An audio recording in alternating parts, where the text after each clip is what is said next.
All right, shalom, shalom, Israel. First and foremost, I want to give all praises, honor, and glorification to the Most High God, Yahweh, Ba'ashem, Hamashiach, Malak, Yahweh Shai. Yahweh being the name of the Heavenly Father, who the world calls God, and Yahweh Shai being the name of his beloved Son, who the world called Jesus Christ, whom is the Savior of the nation of Israel. This is Brother Malachi out of the WFI Detroit camp, coming at you with another cold cut. And Most High willing, this cold cut in this lesson is edifying to the flock. It's comforting, it's exhorting, and most high willing, it saves a soul.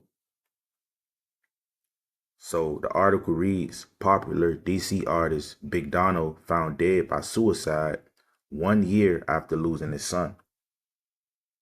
So the Spirit had me run across this particular article. Actually, my mother informed me about this particular situation. And condolences to the family. I send my peace, love, respect to the family of the victim, because again, this is a tragic incident, and it goes to show you that sorrow can kill. Depression can really destroy you. And the scriptures speak about how sorrow have killed many. So we're going to read a little bit into this article, and most high willing, again, is edifying, and that this lesson is brought out in respect, and then also in wisdom and the knowledge of the Most High. So Washington, D.C. small, close-knit art scene is in a state of shock following the sudden death of well-known moralist illustrator Big Donno, who committed suicide on July 21st, 2025. It comes a year after he suffered a devastating loss with the death of his teenage son, Razik Williams. His friends say it left him despondent and lost. So death can really take a toll on man. Not everyone deals with death with a strong spirit. Not everyone deals with death with the will to continue on. Some men fall under the banner of depression, anxiety, and these spirits consume them in their grief. It's a Big Donno, aka Curdy Top, too many, was something greater than a fixture in the city's cultural landscape. He was its beat. His colorful, passionate morals brought vibrancy and expression to the streets, transforming bare city corners into beautiful testaments to identify, heritage, and perseverance. His artwork spoke for the thousands within the district, from community rec center walls to massive-scale public pieces. He was also a rapper known for his works like First Day Out Freestyle and collaborations such as Lego Meat and Split Leg. He wasn't just creating for himself. Donald made it a mission to uplift others, particularly young artists from undeserved communities. He mentored dozens over the years, offering his time, talent, and hard-earned wisdom. Many say his support changed their lives. So this brother also had an impact within the community. I want to read this too. It says, those close to him say it reflected a year of quiet struggle marked by grief too deep for words. At this time, no official details have been released about the circumstances of his passing, but the shock across the city is palpable. Candlelight visuals are already being planned. Artists are organizing tribute walls, conversations about mental health, grief, and the emotional burdens carried in silence are spreading across timelines and group chats. Right, because a lot of men and women deal with this. You lose a loved one and you don't know how to particularly deal with that grief. Because a lot of times we weren't educated on how to deal with our pain and suffering. We were told to just deal with it, take it on the chin. But grief sometimes involves very spiritual need of help. sometimes even professional help. So let's get a few precepts. This is a very sad situation, and Most High willing the family stay strong within these times. Let's get Sirach, the 38th chapter. Matter of fact, let's get Sirach chapter 22, verse 11 first. It says, weep for the dead, for he hath lost the light, and weep for the fool, for he wants of understanding. Make little weeping for the dead, for he is at rest, but the life of the fool is worse than death. So the Lord tells us how to deal with grief. Verse 12, 7 days do men mourn for him that is dead, but for a fool and an ungodly man all the days of his life. So when you lose a loved one, which a lot of people may not understand that type of pain if they never dealt with it. But what we do understand is the Most High gave us the step-by-step guide on how to deal with those trials. He told us to mourn 7 days, so that's a full week. Now, of course, that sadness is never truly going to leave you, but you learn how to cope with it over time. And some men and women can't cope with the pain that comes with losing someone that you love. But this is where seeking the Most High through prayer, through fasting, through true understanding of the scriptures comes in at. Having support groups, because you can know 1,000 precepts and scriptures, but like the Lord said, 2 is better than 1. So you need that person there with you that keeps you strong as well. You need support groups. You need people that's going to help you in those trying times when you feel weak. But the Lord said, don't mourn all the days of your life, because ultimately that brings about a spirit of depression, which kills. This is Sirach, the 38th chapter and the 17th verse. It say, weep bitterly and make great moan, and use lamentation as he is worthy. Right. So in this brother particular situation, his son was worthy of weeping. Oh, that's his son. He loved him. He taught him. He raised him. So he's worthy of that great weeping and great bemoaning. And that a day or two, lest thou be evil spoken of, and then comfort thyself for thy heaviness. So it's important to also comfort yourself. The Lord said, love yourself. Do things that make you happy in righteousness. If going out for a nature walk takes your mind off that pain and suffering, that's what you have to do. Whatever your hobbies are, whether it be swimming, art, working out, you have to find alternatives to overcome that pain and learn how to deal with it. Verse 18, for if heaviness cometh death, and the heaviness of the heart breaketh strength. So the heaviness of the heart, meaning your mind, the sadness, the depression, the anxiety, all the spirits that comes along with these tragic incidents, they break your strength.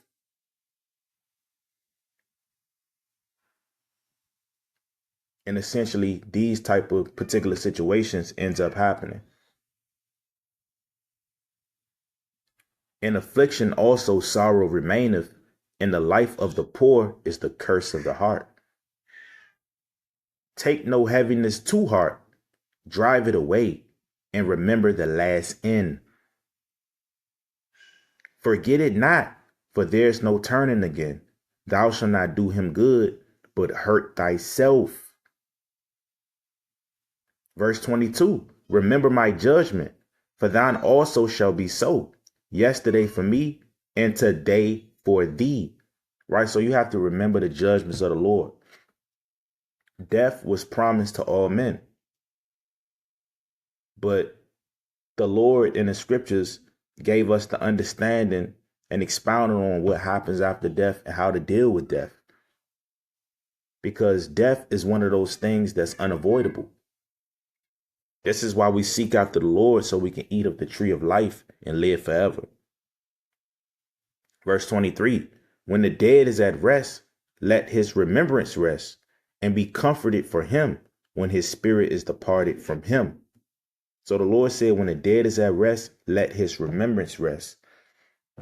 So I also want to highlight and bring awareness to grave sites. Now, the thing with grave sites is this.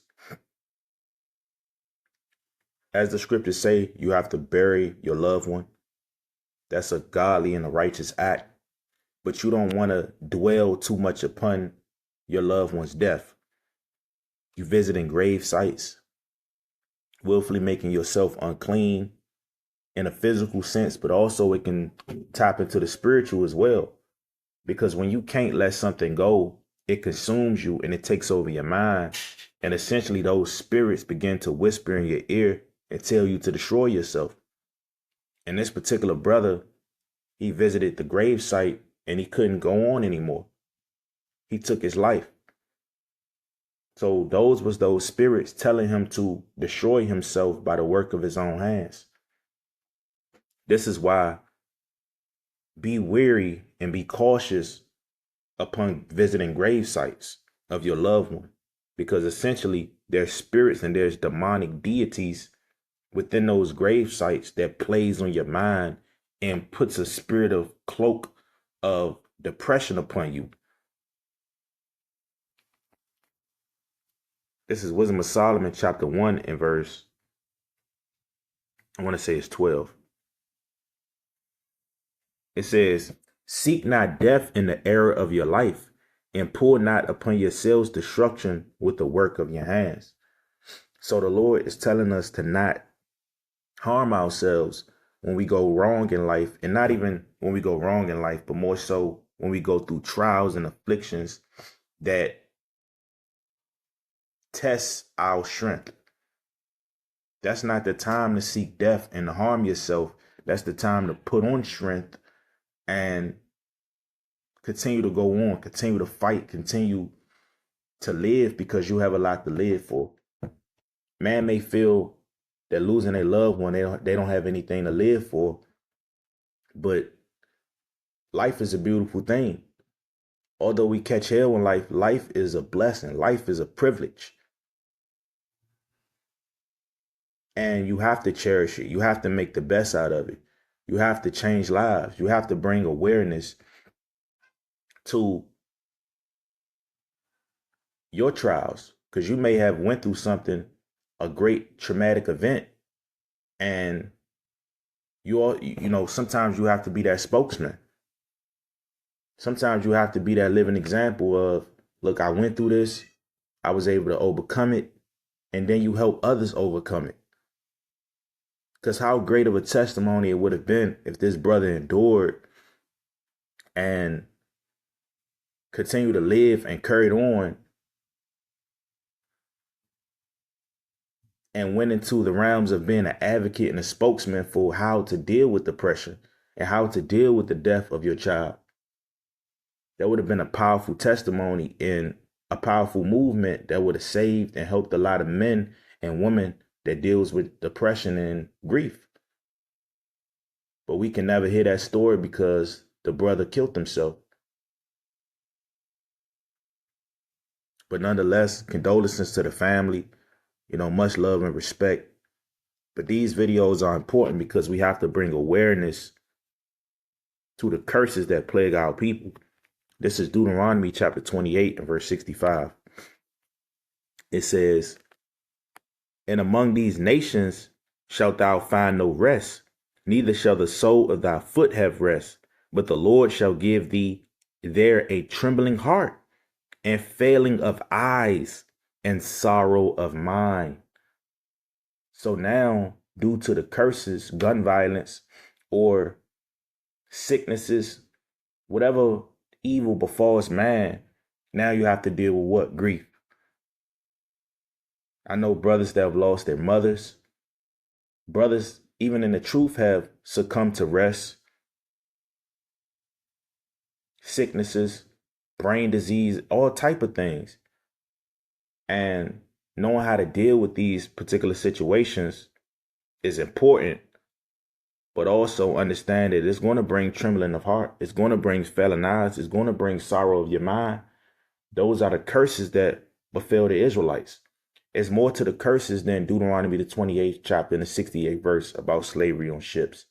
Yokes of iron upon your neck, having an evil eye towards your brother. It's more to the curses than that. You have PTSD, you have trauma. That's what 28 and 34 is about. Check this out. It says, so that thou shalt be mad for the sight of thine eyes, which thou shalt see. What does it mean to be mad? It means to be psychotic, crazy, ill, mentally, due to the things that you saw. It's a movie called Lackawanna Blues, classic movie.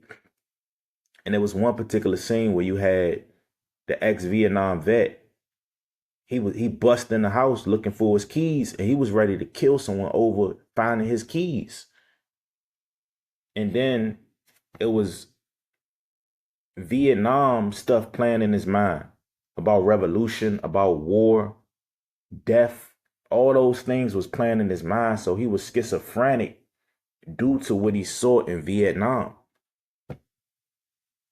So war made the brother crazy, also known as shell shock, PTSD,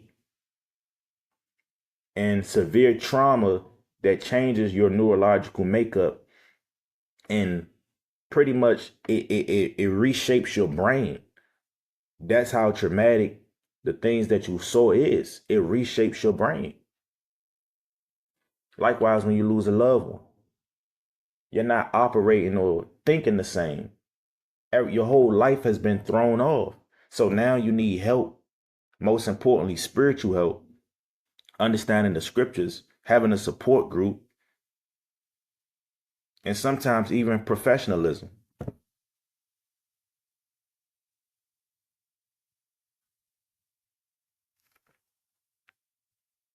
Right?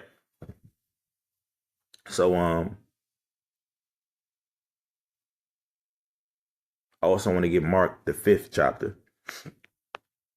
This is Mark chapter 5 and verse 1. And they came over unto the other side of the sea, into the country of the Gadarenes. And when he was come out of the ship, immediately there met him out of the tombs a man with an unclean spirit. Right. So a lot of times unclean spirits dwell within the tombs. When you go to visit these grave sites and you can't let go of the pain and the hurt, it will open up a door, a portal for spirits to come into your mind, whisper in your ear, tell you to harm yourself. You can't go on. You can't live anymore. Look at your son. He's in a grave. Destroy yourself. Take yourself out. You got the gun on your hip. This is why you have to beware of dwelling in tombs. That's an evil and that's a foul spirit that can latch on to you.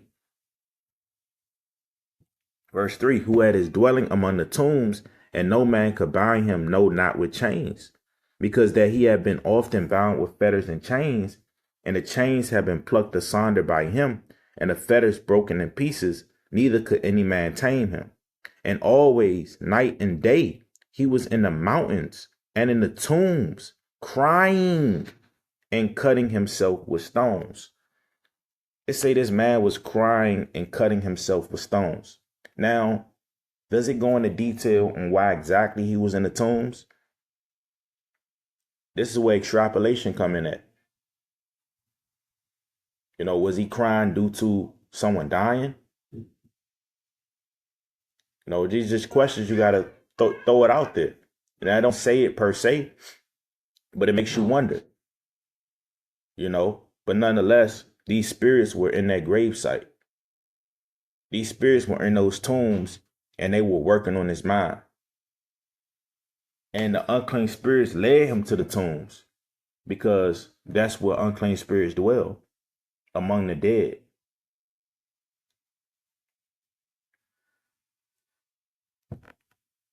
Right?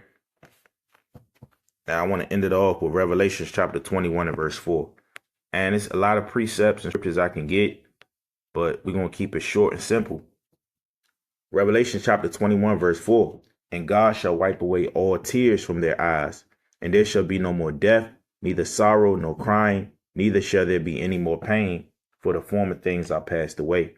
So these are the promises that the Lord has given unto the Israelites, the blacks, Hispanics, Native Americans. If we endure unto the end, keep his commandments, have faith in Yahweh Shai, this is what we have to receive. The blessings, the promises. We're not going to sorrow no more in the kingdom. We're not going to have to worry about death and burying our loved ones, because we're going to live forever. And that pain is going to be passed away.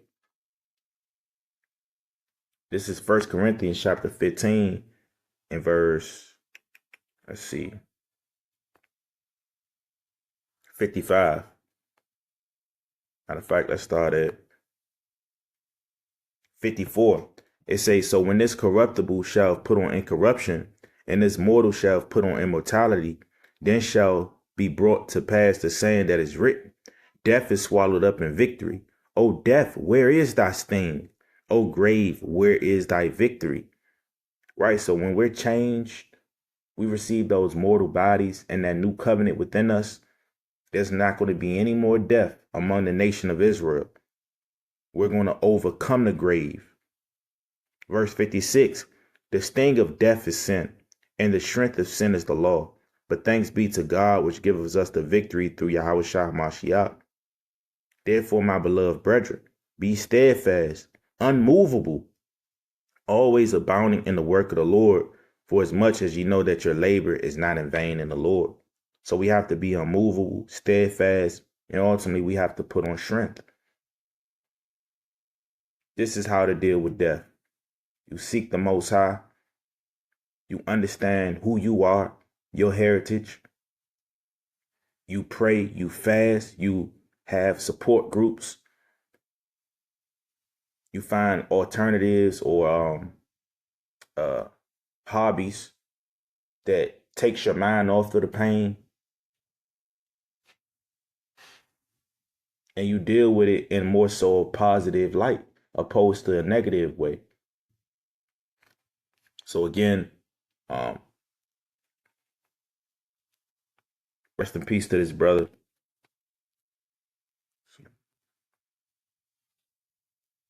Popular DC artist Big Donno found dead by suicide 1 year after losing his son. So all praises to the Most High. Lord willing, this was an edifying lesson. Shalom.